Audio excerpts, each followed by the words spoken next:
markets, the first module, module one, in this short course, this short interesting course.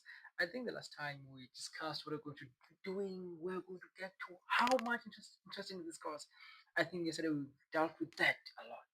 But today I want us to get really in the context, in this lecture, to get in the context, you see, to try to dig it up, to introduce to you what are financial markets. So I would highly recommend you to check on the extra notes which are posted here because remember, here in the class is just for introducing you, just for trying to analyze the topic a little bit with you, just to break some ice there and there. But the more of the content is there on that on those extra notes which are provided for you here and in this top in every topic of year. So it's where we'll be testing you, examining you, and just trying to research about those things, study about financial markets. What do they do? Just try to go through all those things. Okay. So first today we must try to understand what are the learning objectives. What are we trying to learn here? What are the main things, what are the main points of this course? So today the first thing is to understand. So what are you understanding? Is to understand the meaning of financial markets. What are financial markets? Okay, so just try to understand that. Ask yourself the question. Number two, we have to explain the functions of financial markets. Number three, we have to identify the components of the financial system.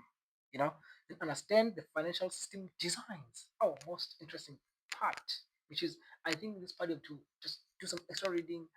Is you so you need yeah you see yes. Then third, you have to explain the relationship between the financial markets and the economic growth.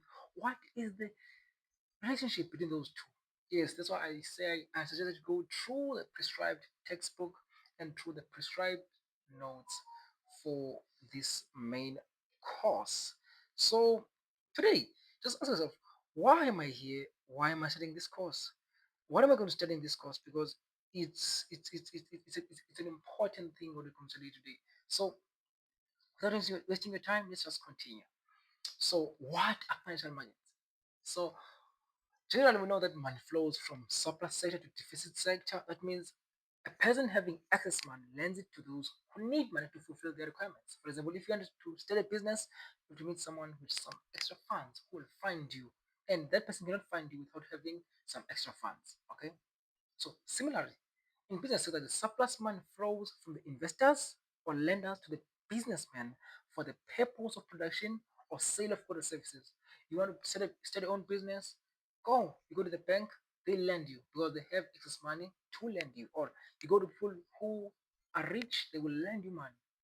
So that money flows from those people, from the other party which has excess money to the other party which has no funds. Okay, what are financial markets? So we find two groups. The one first group is the one who invests money or lends money, and the other is the one who borrows or uses the money. Meaning there are two groups here: the borrower and the user. Sorry, the lender and the borrower. Yeah, you see, or the investor and the user. Now, just to make up your mind, remember, there's a play. A market is a place where people will meet to exchange goods and services. But where is this money exchanged? Because if we're talking about exchanging, there should be a place or a mechanism where all these transactions occur. Easy. So now, just make up your mind. Think about it. Who, where does this transaction occur? Yes. So that's where the financial markets enter because the financial markets act will come and interfere and act as a link between these two different groups. And then now it will facilitate this function by acting as an intermediary between the borrowers and the lenders of money because it connects both the lenders and yes, the borrowers of money. But you still want to learn more? No, let's go. So let's try to define what is really financial market. So a financial market may be defined as a transmission uh, mechanism where the investors or say lenders and the borrowers or users through which transfer of fund is facilitated, meaning It's where they exchange these funds, where they try to do this exchange is in the financial market. So let us what does it compose? What does it consist of? So it consists of the individual investor, the financial institution, and the other intermediaries who are linked by the formal trading rules and communication network for trading the various financial assets and credit instruments. I think we're still together. We're still fine. So really, still, we're trying to find what are the financial markets. So, the financial markets connects lenders and borrowers. They facilitate the transfer of funds in an economy. Investors supply funds while businesses and government demand funds. So, the financial markets improve liquidity and the capital allocation. So, let's try to learn what are the functions of financial markets. It is to provide, assist, provide, ensure, and promote. You know, it's just PAPEP.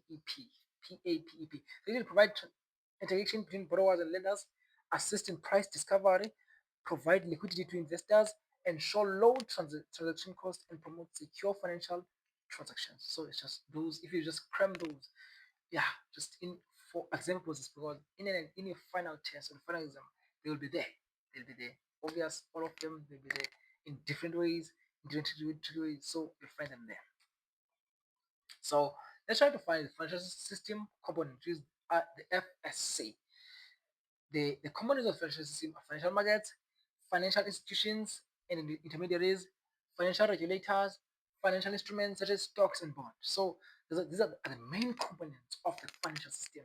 I mean, you should learn about these components because when I ask them, sometimes I will ask them widely because I just need you to just know them, just have a clear vision of. So after this course, you could at least be so. No, I don't know, but I want you to be so vigilant. I want to be so good just to have more knowledge about the financial markets. But yeah, another is on time, the financial markets and economic growth. So with both of them, it's where we're able to mobilize savings into productive investment. It's where we're able to encourage capital formation. It's where we're able to improve allocation of resources. It's where we're able to stimulate industrial and economic growth. It's where we support entrepreneurship and innovations because now the financial markets promote economic growth. It's how they promote economic growth by making sure okay, savings are turned to investments. Now entrepreneurs are able to invest. Capital formation it is easy through the financial markets, so it promotes economic growth. So this relationship is much important.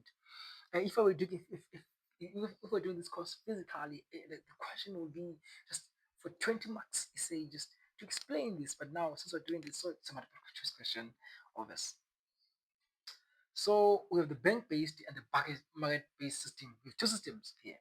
So the bank-based system, banks dominate financing activities. So and the market-based is a stock exchange and securities markets dominate. So in the bank-based system, which is the banks dominate financial activities, meaning so you do transaction in banks, just everything. So you save in banks, invest in banks. But in the market-based system, it's where the stock exchange and the securities markets dominate the market. So, for example, we go to Germany, Japan, they are bank-based. Okay, US and UK are market-based economies, meaning in Germany and Japan we use the banks. Banks dominate the system there. There are many banks. Then USA and UK, there are many markets and less than banks. Yes, something like that.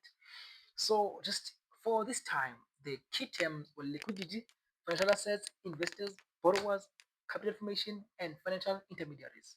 Just these are key terms that you should know for today. Just make a decision about then for this whole course. So that's the activity which will some of it I'll post it on the section there, which is discuss how financial markets affect everyday life. Number two, identify the examples of financial institutions in your country. Number three, compare banks and stock markets. For exam purposes, I will not ask the middle question. I don't ask questions like those. The question I'll ask are those discuss how financial markets affect our daily life. Compare banks and stock market exchange. It's what I could ask. Yes. So just show some out of what we've learned today is that financial markets are essential to economic development. They facilitate borrowing and lending investment. Financial systems improve efficiency in resource allocations.